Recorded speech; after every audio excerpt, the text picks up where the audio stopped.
تم صبر نہ کر سکے، اور تم سے ذوالقرنین کے بارے میں دریافت کرتے ہیں، کہہ دو کہ میں اس کا کسی قدر حال تمہیں پڑھ کر سناتا ہوں۔ ہم نے اس کو زمین میں بڑا اقتدار دیا تھا اور ہر طرح کا سامان اس کو عطا کیا تھا، تو اس نے ایک سفر کا سامان کیا، یہاں تک کہ جب سورج کے غروب ہونے کی جگہ پہنچا تو اسے ایسا پایا کہ ایک کیچڑ والے چشمے میں ڈوب رہا ہے، اور اس چشمے کے پاس ایک قوم دیکھی۔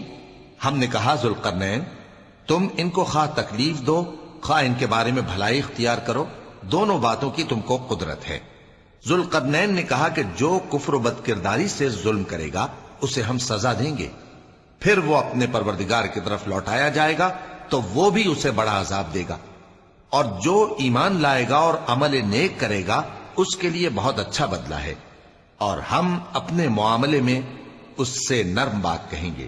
پھر اس نے ایک اور سامان سفر کیا، یہاں تک کہ سورج کے طلوع ہونے کے مقام پر پہنچا تو دیکھا کہ وہ ایسے لوگوں پر طلوع ہوتا ہے جن کے لیے ہم نے دھوپ سے بچاؤ کی کوئی اوٹ نہیں بنائی تھی۔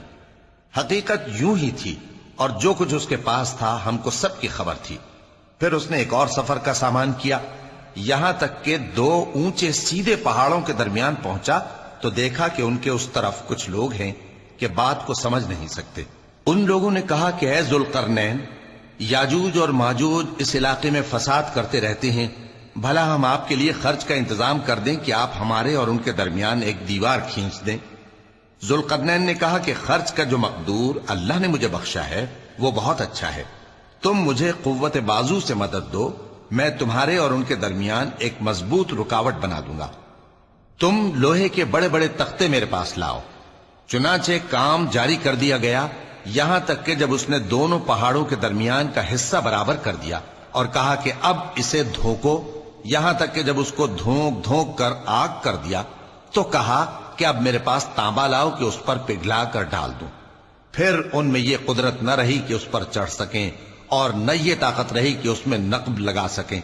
بولا کہ یہ میرے پروردگار کی مہربانی ہے، پھر جب میرے پروردگار کا وعدہ آ پہنچے گا تو اس کو ڈھا کر ہموار کر دے گا، اور میرے پروردگار کا وعدہ سچا ہے۔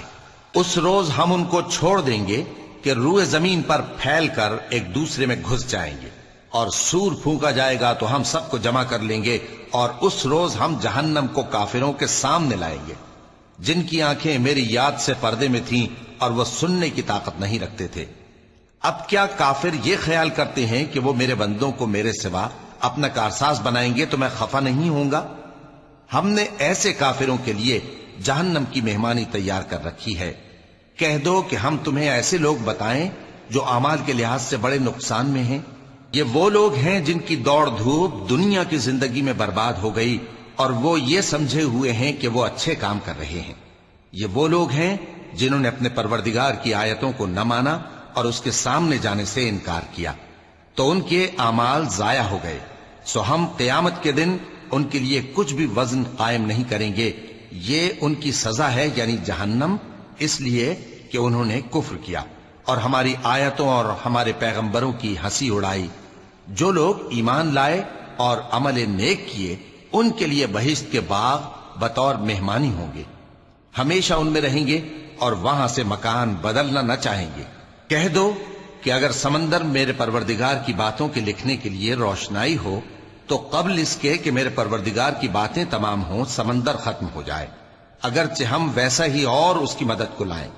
کہہ دو کہ میں تمہاری طرح کا ایک بشر ہوں، البتہ میری طرف وہی آتی ہے کہ تمہارا معبود وہی ایک معبود ہے، تو جو شخص اپنے پروردگار سے ملنے کی امید رکھے چاہیے کہ عمل نیک کرے اور اپنے پروردگار کی عبادت میں کسی کو شریک نہ بنائے۔ صدق اللہ